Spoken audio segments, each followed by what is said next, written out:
చైతన్యరథం వీక్షకులకు స్వాగతం, నమస్కారం. విధ్వంసకర వ్యూహాలు రచన చేస్తూ రాష్ట్రంలో శాంతి పద్ధతుల వైఫల్యంగా చూపించే ప్రయత్నం చేస్తున్న జగన్మోహన్ రెడ్డి ఆపరేషన్ మాఫియా పేరిట రాష్ట్రంలో రక్తపాతం సృష్టించే ప్రయత్నం చేస్తున్నాడా వివరించడానికి మనతో పాటు ప్రముఖ రాజకీయ విశ్లేషకులు అంకమరావు ఉన్నారు. వారిని అడిగి మరిన్ని విశేషాలు తెలుసుకునే ప్రయత్నం చేద్దాం. సార్ నమస్తే. నమస్తే. జగన్మోహన్ రెడ్డి వ్యవహార శైలి రాష్ట్రంలో అరాచకాలను ప్రోత్సహిస్తూ చేస్తున్న తీరు ఎట్లా విశ్లేషిస్తారు, ఎలా చూస్తారు? జగన్మోహన్ రెడ్డి అధికారం ఉండంగా అతను ఏ విధంగా ప్రవర్తించాడో ప్రజలందరూ గమనించారు కాబట్టి అధికారానికి దూరం చేశారు. 5 సంవత్సరాల్లో రాష్ట్రంలో ప్రశ్నించే వాళ్ళని కావచ్చు, పాత్రికేయ మిత్రులను కావచ్చు, లేకపోతే ప్రసార మాధ్యమానికి సంబంధించిన వాళ్ళని కావచ్చు, తనకు వ్యతిరేకంగా వార్తలు ప్రసారం చేస్తే ఏ విధంగా అతను స్పందించాడో మనం చూస్తూనే ఉన్నాం. ఈరోజు అధికారం కోల్పోయింది. మామూలుగా ఏ రాజకీయ పార్టీ అయినా అంతిమంగా అధికారమే పరమావధి. అధికారం కోసమే వాళ్ళు పోరాటం చేస్తారు, రాజకీయ పార్టీలాగా మనుగడ సాగిస్తూ ఉంటారు. కానీ అతను అధికారం కోసం ఎంచుకునే మార్గాలు చూస్తూ ఉంటేనే ఒక రకమైనటువంటి భయాన్ని సృష్టిస్తూ ఉన్నాయి. 2014 నుంచి 2019 వరకు అప్పటి ప్రభుత్వం మీద అతను చేసినటువంటి దుష్ప్రచారం కావచ్చు, లేకపోతే అతను చెప్పినటువంటి అబద్ధాలు కావచ్చు, ప్రజలను నమ్మించగలగటంలో విజయం సాధించాడు. దాంతోపాటు ఆనాడు చంద్రబాబు నాయుడు గారు పరిశ్రమలు తీసుకొని వచ్చినా, ఉద్యోగ కల్పన చేసినా, అభివృద్ధి బాటలోకి వెళ్ళినా కూడా వాటన్నిటిని కూడా శాసనసభ్యులు చేసినటువంటి కొన్ని తప్పుడు పనుల వల్ల చంద్రబాబు నాయుడు గారు గెలవాలి, మళ్ళీ ముఖ్యమంత్రి కావాలి, మా శాసనసభ్యుడు ఓడిపోవాలి అనే ఆలోచనతో ఎక్కడి ప్రజలు, ఏ నియోజకవర్గ ప్రజలు ఆ విధంగా భావించేసి జగన్మోహన్ రెడ్డికి 151 స్థానాలు ఇవ్వటం కూడా జరిగింది. దాన్ని అతను సద్వినియోగం చేసుకోవాలి. అతను సద్వినియోగం చేసుకున్నాడు. కానీ రాష్ట్రానికి ఏం ఉపయోగం లేదు, రాష్ట్ర ప్రజలకు ఉపయోగం లేదు, యువకులకు ఉపయోగం లేదు, ఉద్యోగస్తులకు ఉపయోగం లేదు, వ్యవసాయదారుడికి ఉపయోగం లేదు, మహిళలకి ఉపయోగం లేదు. ఆ వర్గాలు ఈ వర్గాలు, ఆ ప్రజలు ఈ ప్రజలు అని కాకుండా అందరినీ తనకి చేతనైన రీతిలో అందరికీ వాతలైతే పెట్టాడు. అందులో ఎలాంటి సందేహం కూడా ఏం లేదు. మరి ఇప్పుడు అధికారం కోల్పోయాడు. వీళ్ళు అభివృద్ధి పనులు చేసుకుంటూ వెళ్తున్నారు. ఒకసారి అబద్ధం చెప్పాడు, ప్రజలు నమ్మారు. ఒకసారి నమ్మబలికాడు, ప్రజలు నమ్మారు. ఒకసారి సానుభూతితో అడిగాడు, ప్రజలు సానుభూతి చూపించారు. ఒక్క అవకాశం ఇచ్చారు, అయిపోయింది. ఇక ఒకటే అడిగాడు, అవకాశం కూడా అయిపోయింది. ఎందుకంటే సద్వినియోగం చేసుకోలేకపోయాడు అతను. మరి ఇప్పుడు రాష్ట్రానికి పెట్టుబడులు వస్తున్నాయి, అమరావతికి కేంద్రం సహాయం చేస్తూ ఉంది, అలాగే గ్రాంట్ రూపేణా 15,000 కోట్ల రూపాయలు కూడా ఇవ్వడం కూడా జరిగింది. మరి పోలవరానికి డబ్బులు ఇచ్చేశారు 12,500 కోట్ల రూపాయలు మొదటి దశ పూర్తి చేయడానికి. మరి విశాఖ ఉక్కు నగరానికి 11,500 కోట్ల రూపాయలు కేటాయించేశారు. అది లాభాల బాటలో ప్రయాణిస్తూ ఉంది. విశాఖకు సంబంధించి రైల్వే జోన్కి అనుమతులు ఇచ్చారు కేంద్ర ప్రభుత్వం. అలాగే భోగాపురం ఎయిర్పోర్టు వేగవంతంగా పనులు జరుగుతూ ఉన్నాయి.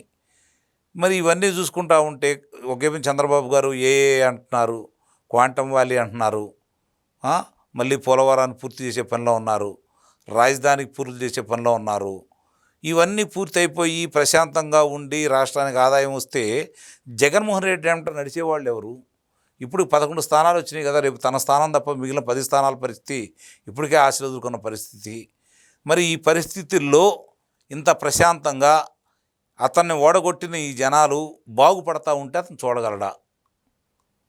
ఇది మామూలుగా ఒక రాజకీయ నాయకుడైతే ఏదైనా ఆలోచిస్తాడు. అతను రాజకీయ నాయకుడైతే కాదు కదా, అతను వ్యాపారస్తుడు. మరి వ్యాపారస్తుడు ఏం ఆలోచిస్తాడు? తనకు లాభాలు రావాలని ఆలోచిస్తాడు తప్ప ఎదుటాళ్ళకు నష్టం జరిగిద్దో అయ్యో పాపం అంటూ అనుకుంటే అతనికి లాభాలు రావు కదా. కాబట్టి తన లాభాల గురించి ఆలోచిస్తాడు. ఇప్పుడు జగన్మోహన్ రెడ్డి రాజధాని పూర్తి కాకూడదని చెప్పని ప్రపంచ బ్యాంక్కి ఉత్తరాలు రాశాడు, అలాగే గూగుల్ సంస్థకి రాశాడు. రెండవది మిగిలిన వాళ్ళందరికీ చెబుతా ఉన్నాడు. కేంద్రం దగ్గరికి వెళ్ళి ఢిల్లీలో ఇక్కడేదో అరాచకం జరిగిపోతూ ఉంది, రాష్ట్రం అగ్నిగుండంలా తయారవుతుంది, దీన్ని దృష్టిలో పెట్టుకోండి, రాష్ట్రపతి పాలన పెట్టండి అని చెప్పి అక్కడ హడావుడి చేశాడు. ఇవన్నీ ఎందుకు చేస్తున్నాడు? ఈరోజు ఆంధ్ర రాష్ట్రంలో ఇంత విస్తృతంగా జనాలను వేసుకొని ఎందుకు అతను భయానక వాతావరణం సృష్టిస్తున్నాడు అంటే, ఇక్కడ శాంతి భద్రతలు అదుపులో లేవు, మీరు పెట్టుబడి పెట్టడానికి వస్తే మీరే నష్టపోతారు, ఇక్కడ అరాచకం పరిపాలన చేస్తూ ఉంది అనే ఉద్దేశాన్ని వాళ్ళ కలగజేయటం కోసం, పెట్టుబడులు రాకుండా చేయటం కోసం, రాష్ట్రం అభివృద్ధి చెందకుండా ఉండటం కోసం, పెట్టుబడులు వచ్చి ఉద్యోగ కల్పన జరిగి నీటి రంగాలన్నీ కూడా సంపూర్ణంగా పూర్తి చేసుకొని చంద్రబాబు నాయుడు గారు భావించినట్టు పోలవరం నుంచి బనకచెర్ల కనుక పూర్తయిపోతే సమృద్ధిగా నీరు అనేది వస్తే 7,41,000 ఎకరాలకి సంపూర్ణంగా నీరు అందించే కార్యక్రమంగా చేపడితే ఆంధ్ర రాష్ట్రాన్ని ప్రతిఫలంలో కనుక ముందుకు ఏ విధంగా దూసుకెళ్ళిద్దో అతనికి తెలియందైతే కాదు. మరి అలా వెళ్తే అతని మాట ఎవరింటారు? ఒకసారి ఆలోచించండి. ఈ జరిగే పరిణామాలు రేపు పొద్దున వాళ్ళు అనుకున్నట్టు 20 లక్షల మంది ఉద్యోగ కల్పన వచ్చిందనుకోండి, 20 లక్షల మంది ఇక్కడే ఉండి తల్లిదండ్రుల దగ్గరే ఉండి వాళ్ళు పని చేసుకుంటూ ఆ ఆదాయాన్ని ఇక్కడే ఖర్చు పెట్టుకుంటూ ఉంటే రాష్ట్రానికి ఎంత ఆదాయం వస్తుంది?